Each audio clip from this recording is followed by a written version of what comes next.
So my daughter has this little calendar, like learn the day of the week, the month, AM and PM, like what time it is. And she always gets hung up on the AM and the PM because the AM has a sun by it and the PM has a moon by it.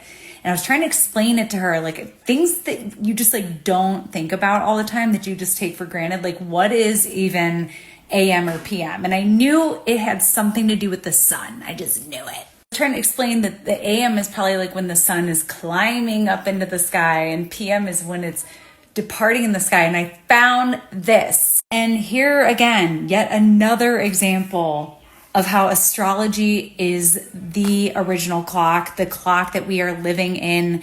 The way in which we try to organize what time is has everything to do with the movement of the sun, the moon, and all the other planets. Which is why the very first class in my upcoming course, Time Lords and Transits, is all going to be about time. So here's a little visual of what the meridian is. The meridian is an imaginary line drawn through like north and south going up through the sky, and it has to be like perpendicular to the horizon.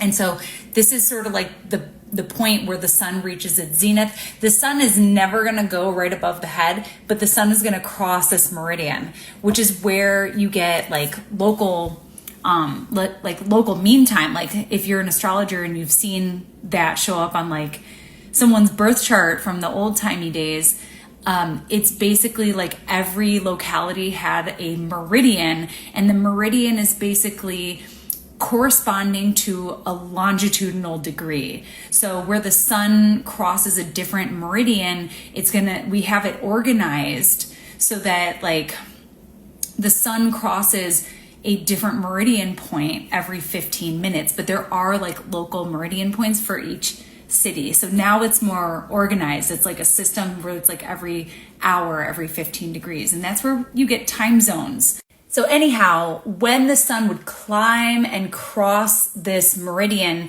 that could be understood as solar noon. When the sun reaches the highest point in the sky, basically, and then it starts declining. It's not always going to line up with what our clock says, but that's how people used to tell time. High noon, like when it reaches the meridian, basically. Anyway, hope you nerds find that as fascinating as I did.